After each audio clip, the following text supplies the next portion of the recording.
ऐसे आत्माओं को अरे रे हस्तावलंब तुल्य कहा है। हस्तावलंबन किसको कहते हैं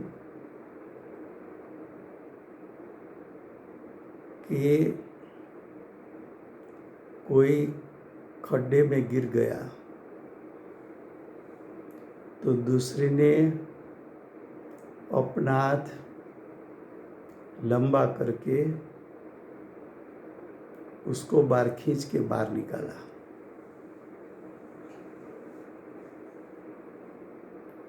तो जो ज्ञानी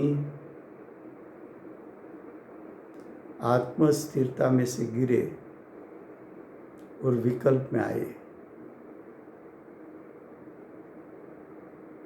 उसको खींचकर फिर से त्रिकाल शुद्धात्मा का ध्यान कराना है।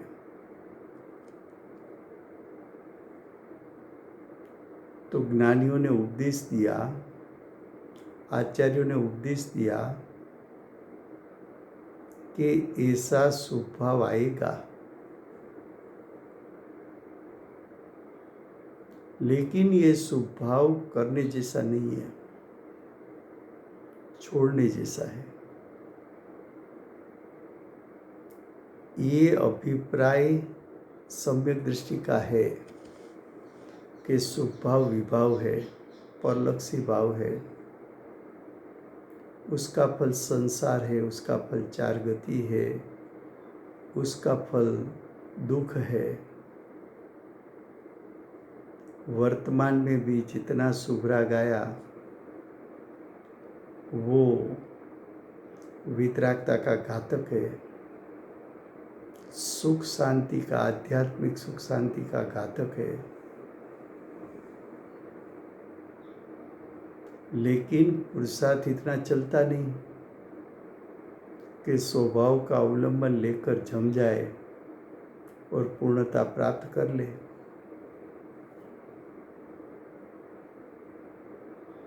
तो स्वभाव तो आया,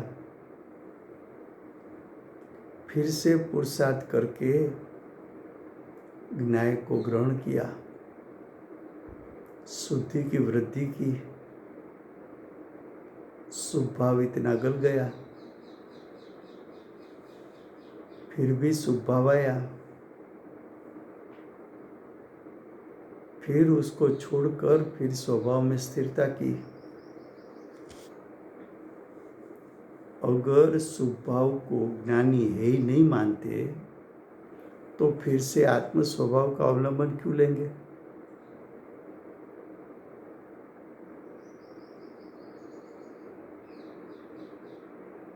तो ज्ञानी के ज्ञान में तो है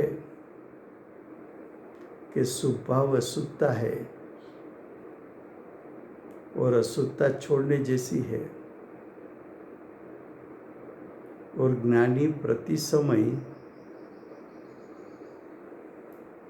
उग्र उग्र पुरुषार्थ करके बार बार निर्विकल्प होकर अशुद्धता को तो छोड़ते जाते हैं।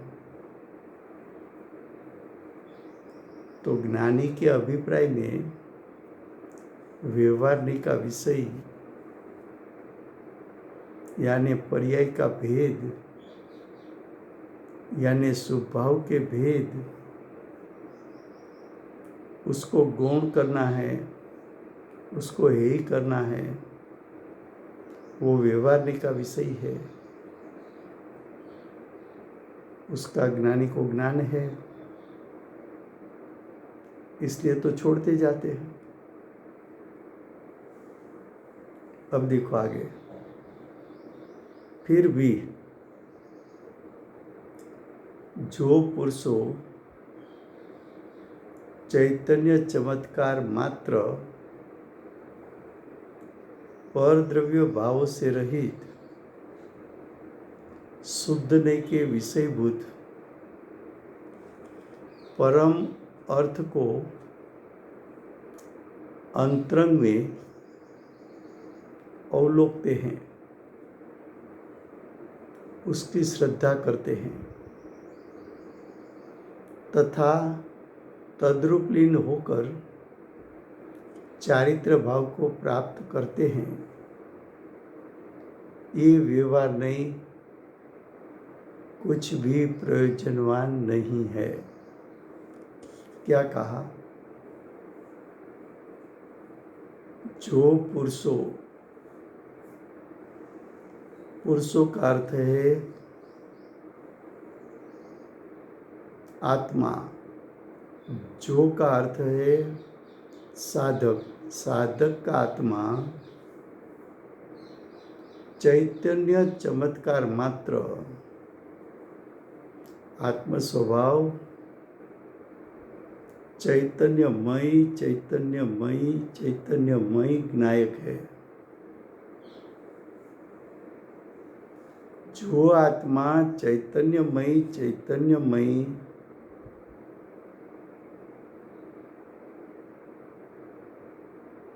चैतन्य चमत्कार मात्र जो ज्ञायक है, उसका अर्थ छठी गाथा में कहा कि ज्ञायक प्रमद भी नहीं है, अप्रमद भी नहीं है।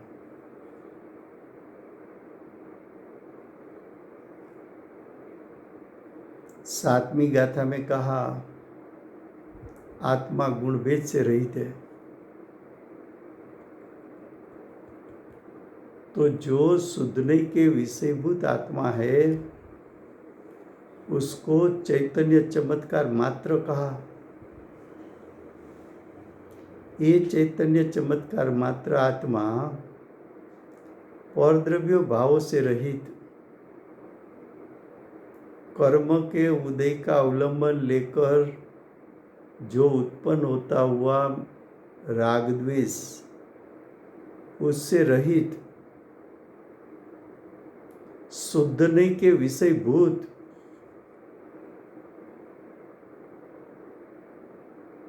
शुद्धने के विषयभूत यानी चैतन्य चमत्कार मात्र परम अर्थ को,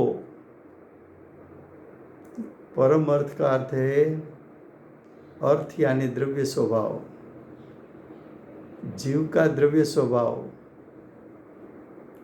उसका अंतरंग में अवलोकन करना,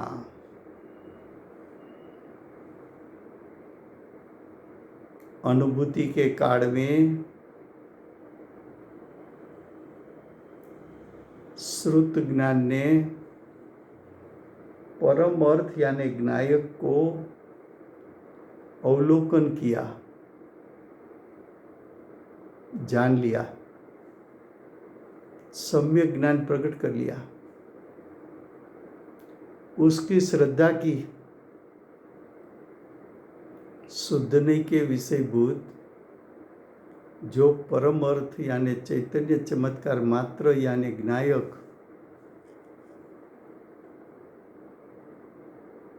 उसकी श्रद्धा की, उसकी प्रतीति की, अनुभवन में लिया कि ओहो मेरा ज्ञायक परिपूर्ण शक्ति रूप सामर्थ्य वाला सिद्ध परमात्मा समान है, ऐसा श्रद्धान किया और तद्रूप लीन होकर, तद्रूप यानी जैसा ज्ञायक स्वभाव है ऐसे स्वभाव में तल्लीन होकर चारित्र भाव को यानी सम्यक चारित्र को यानी आंशिक वितरागता को प्राप्त होता है।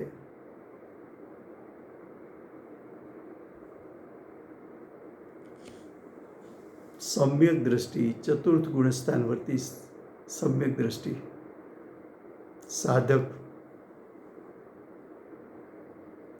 शुद्धने के विषयभूत आत्म स्वभाव का अवलोकन किया, यानी आत्म स्वभाव का जैसा स्वरूप है ऐसा स्वरूप निर्विकल्प ज्ञान द्वारा जान लिया। दृष्टि ने वो ज्ञायक को प्रतीत कर लिया।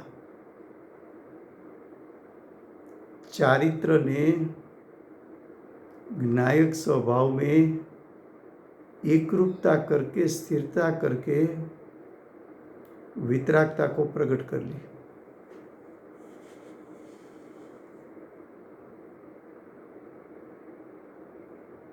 उसको यानी ऐसे साधक को ऐसा व्यवहार नहीं, यानी ऐसे व्यवहार का विषय कुछ भी प्रयोजनवान नहीं है।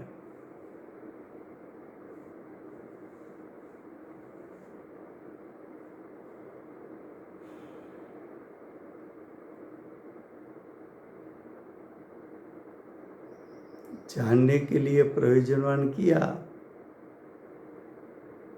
लेकिन उसका अवलंबन तो ले नहीं सकते, उसका ध्यान तो नहीं कर सकते।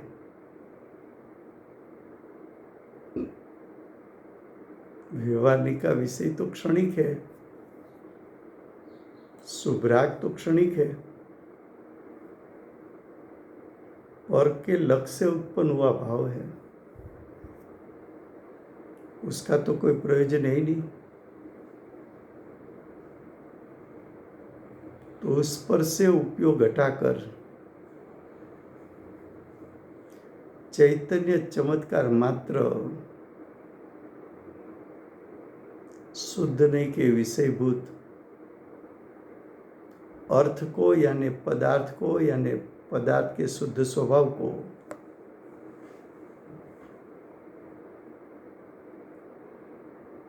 उसका निर्विकल्प ज्ञान में अवलोकन किया। निर्विकल्प ज्ञान में आत्म स्वभाव को जाना। दृष्टि ने आत्म स्वभाव में कितना शक्ति रूप सामर्थ भरा पड़ा है, उसका नाप निकाल लिया कि मैं सिद्ध समान हूं। और चारित्र गुण ने आत्म स्वभाव में स्थिरता कर ली।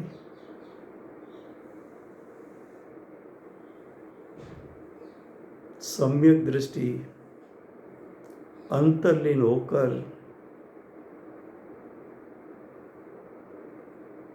श्रद्धा ज्ञान आचरण करके अंतर्लीन होकर आत्म स्वभाव की मस्ती में मस्त हो गया। अंतरंग में से द्रव्य स्वभाव में रहे हुए अनंत गुण उस सभी गुणों ने आंशिक शुद्धता प्रकट की। जैसे मध्यदर्य से पानी उछलता है और समुद्र की चारी ओर फैल जाता है, उसी प्रकार सम्यक दृष्टि को मध्यदर्य से,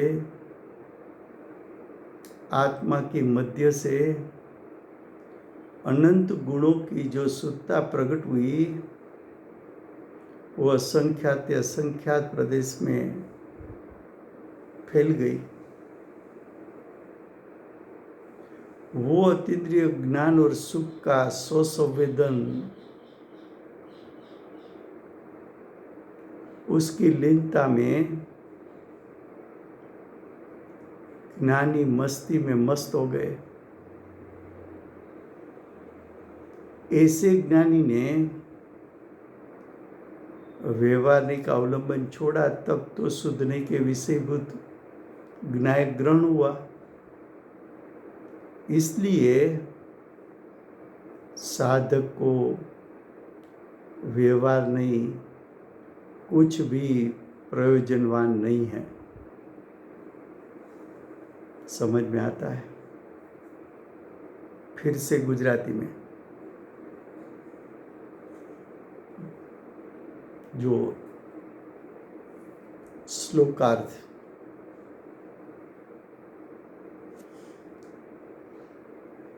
પેજ નંબર 28ની છેલ્લી 2 લાઈન છે. તો પણ જે પુરુષો, જે કહેતા સમ્યક દ્રષ્ટિ, પુરુષો કહેતા આત્મા, સમ્યક દ્રષ્ટિ આત્માઓ ચૈતન્ય ચમત્કાર માત્ર આત્મ સ્વભાવ કેવો છે?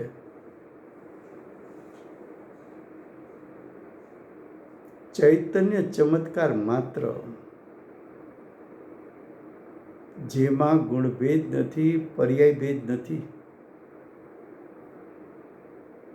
જેમાં પ્રમદપણું નથી, અપ્રમદપણું નથી,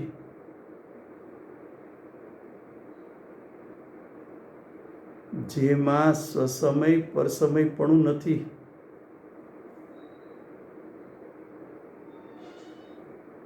ચૈતન્યનું દળ, ચૈતન્ય ઘન,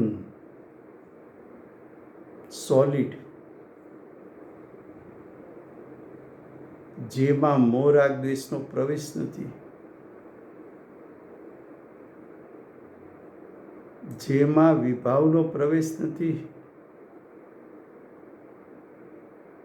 અકબંધ શીલબદ્ધ ચૈતન્ય ચમત્કાર માત્ર પરદ્રવ્યના ભાવોથી રહિત, કર્મના ઉદયમાં જોડાવાથી ઉત્પન્ન થતા મોહ રાગ દ્વેષ, એને પરદ્રવ્યના ભાવ કીધા. એનાથી પણ ચૈતન્ય ચમત્કાર માત્ર, એ પણ એનાથી રહિત છે. એવો જ ચૈતન્ય ચમત્કાર માત્ર શુદ્ધ નહીંના વિષયભૂત, એ શુદ્ધ નહીંનો વિષય છે. નહીં શુદ્ધ ચૈતન્ય ચમત્કાર માત્ર તરફ લઈ ગઈ માટે એને શુદ્ધ નહીં કીધી. શુદ્ધ નહીંના વિષયભૂત ચૈતન્ય ચમત્કાર માત્ર એનું અંદરથી ખેંચાણ છે, ત્યાં એનું વલણ છે, ત્યાં એનું જોર છે જ્ઞાનીનું. એ શુદ્ધ નહીંના વિષયભૂત પરમ અર્થ, આત્માના શુદ્ધ સ્વભાવને પરમ અર્થ કીધો. અર્થ કહેતા પદાર્થ, પરમ પદાર્થ કહેતા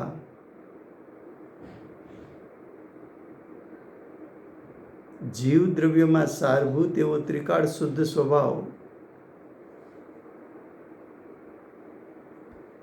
એ પરમ અર્થનું અંતરંગમાં અવલોકે છે.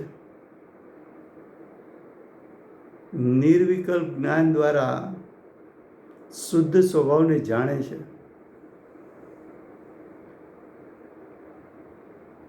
જ્ઞાન નિર્વિકલ્પ થઈ ગયું. આત્માનું સ્વરૂપ, શુદ્ધાત્માનું સ્વરૂપ, અનંત ગુણાત્મક, અનંત શક્તિનો પિંડ, અનંત ધર્મનો પિંડ, એને જાણનારું જ્ઞાન, એને અવલોકન કીધું.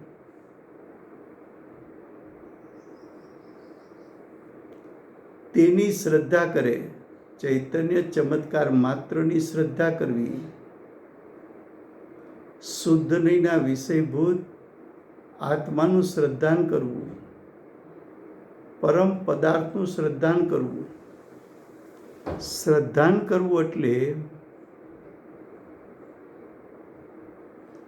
આત્મ સ્વભાવ એ શક્તિરૂપ સામર્થ્યથી પરિપૂર્ણ છે એવું ભાવમાં પ્રતીત કરવું, એનો અહેસાસ કરવો. એ શ્રદ્ધાન પણ નિર્વિકલ્પ, જ્ઞાન પણ નિર્વિકલ્પ. તથા તદરૂપ લીન થઈ જેવો સ્વભાવ છે એવા સ્વભાવમાં તદ્રુપ થઈ લીન થઈ સ્થિરતા કરી એમાં જામી જવું, એકાગ્ર થઈ જવું.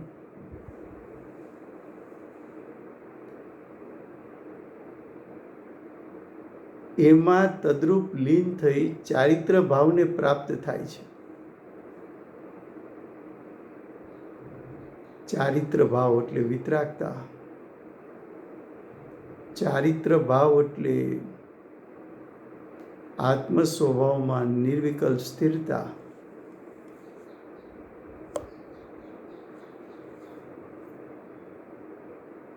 જ્યાં ચૈતન્ય ચમત્કાર માત્ર એવો જ્ઞાયક સ્વભાવ નિર્વિકલ્પ જ્ઞાન દ્વારા અવલોકન થયું, શ્રદ્ધા દ્વારા પ્રતીત થયો, ચારિત્રએ એમાં સ્થિરતા કરી, જમાવટ કરી, ત્યારે આત્માના અનંતે અનંત ગુણ મધદરિયેથી જેમ મોજા ઉછળે અને એના તરંગો સમુદ્રના ચારે કિનારામાં ફેલાઈ જાય, એમ આત્મા એનું અવલોકન થતાં, પ્રતીત થતાં, એમાં સ્થિરતા થતાં આત્માના અનંતે અનંત ગુણ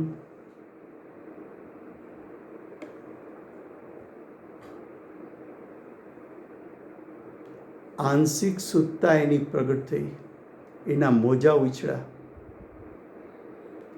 અનંત ગુણોની શુદ્ધતા આત્માના અસંખ્યાત પ્રદેશમાં ફેલાઈ ગઈ. ત્યારે આત્માના અસંખ્યાત પ્રદેશેથી અતિન્દ્રિય જ્ઞાન, અતિન્દ્રિય સુખનું જે વેદન થયું, એની મસ્તીમાં સમ્યક દ્રષ્ટિ મસ્ત થઈને પોતાના આત્મ સ્વભાવમાંથી પ્રગટેલો અતિન્દ્રિય જ્ઞાન ને અતિન્દ્રિય સુખ એનો આસ્વાદ લેતા એમાં સ્થિરતા પામી જાય છે. એવા જીવને, એવા સમ્યક દ્રષ્ટિ જીવને એ વ્યવહારની કાંઈ પણ પ્રયોજનવાન નથી. એને તો શુભભાવનું લક્ષ છોડી દીધું, શુભભાવને ગૌણ કરી દીધા, શુભભાવને એ કરી દીધું. એમને તો લક્ષ શુદ્ધનીના વિષયભૂત શુદ્ધાત્માનું કર્યું, એને મુખ્ય કરી લીધો. એવા જીવને વ્યવહારની કંઈ પ્રયોજનવાન નથી. એનાથી કાંઈ વ્યવહારના વિષયથી જીવને અતિન્દ્રિય જ્ઞાન કે અતિન્દ્રિય સુખ પ્રગટતું નથી. વ્યવહારના વિષયનું ધ્યાન થઈ શકતું નથી. માટે સમ્યક દ્રષ્ટિને વ્યવહારની કાંઈ પણ પ્રયોજનવાન નથી. હવે ભાવાર્થ. अब भावार्थ. शुद्ध स्वरूप का ज्ञान. किसका शुद्ध स्वरूप? आत्मा का शुद्ध स्वरूप का ज्ञान, आत्मा का शुद्ध स्वरूप का श्रद्धान और आत्मा का शुद्ध स्वरूप का आचरण होने के बाद अशुद्ध नहीं, यानी व्यवहार नहीं, कुछ भी प्रयोजनकारी नहीं है, कुछ भी हितकारी नहीं है। क्या कहा? जिसने ज्ञायक का आश्रय ले लिया,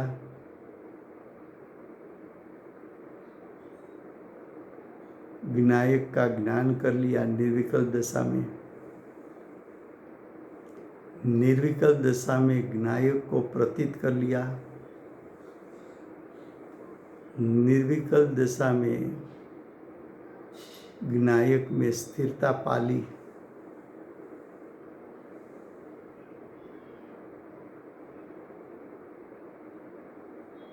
उसके बाद अशुद्ध नहीं यानी व्यवहार नहीं, कुछ भी प्रयोजनकारी नहीं, कुछ भी लाभ का कारण नहीं, कुछ भी हित का कारण नहीं। શું કહ્યું? ફરીવાર ભાવાર્થ. આત્માના શુદ્ધ સ્વરૂપનું જ્ઞાન. શુદ્ધ સ્વરૂપનું જ્ઞાન એટલે કોનું જ્ઞાન? કોના શુદ્ધ સ્વરૂપનું જ્ઞાન? તો કે આત્માના શુદ્ધ સ્વરૂપનું જ્ઞાન, આત્માના શુદ્ધ સ્વરૂપનું શ્રદ્ધાન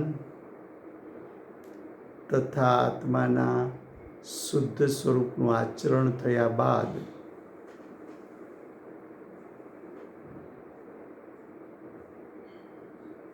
એનો અર્થ એમ કે શુદ્ધ નહીંના વિષયભૂત શુદ્ધાત્માનું જ્ઞાન કર્યું, એને પ્રતીતમાં લીધો અને એના સ્વભાવને અનુસરીને આચરણ કર્યું, તો પ્રયોજન તો હતું સમ્યક દર્શન જ્ઞાન ચારિત્ર પ્રગટ કરવાનું. એ પ્રયોજન તો સાર્થક થઈ ગયું. એવા જીવને અશુદ્ધ નહીં એટલે વ્યવહાર નહીં, એટલે કે વ્યવહારનીનો વિષય, એટલે કે ગુણભેદ પર્યાય ભેદ એનો આશ્રય લેવો કાંઈ પણ પ્રયોજનકારી નથી, કાંઈ પણ હિતકારી નથી, કંઈ પણ લાભનું કારણ નથી. લો સમય થયો છે.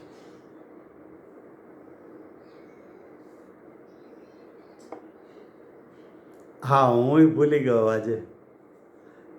કાલે લઈ લઈશું, કંઈ વાંધો નહીં. કાલે પાછું શરૂઆત થાય ને ત્યારે જ યાદ કરજો.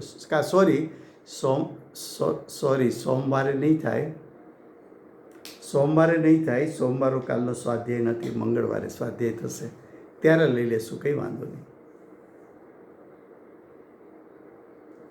હા લઈ લેશું, ત્યારે લઈ લેશું. હા લઈ લેશું. ઓકે. ના, કાલે ક્લાસ નથી, કાલે અમદાવાદ છે ને. હા, ઓકે. હાજી.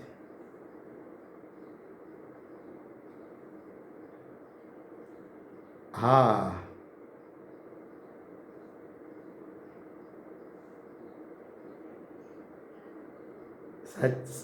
સાચી વાત છે. હા,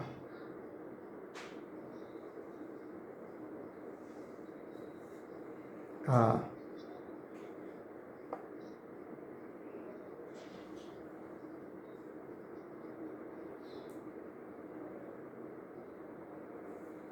હા.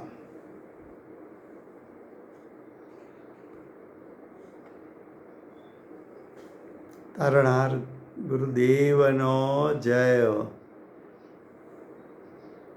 તે માતનો જય હો, ધર્મનો જય હો, જય હો, જય હો.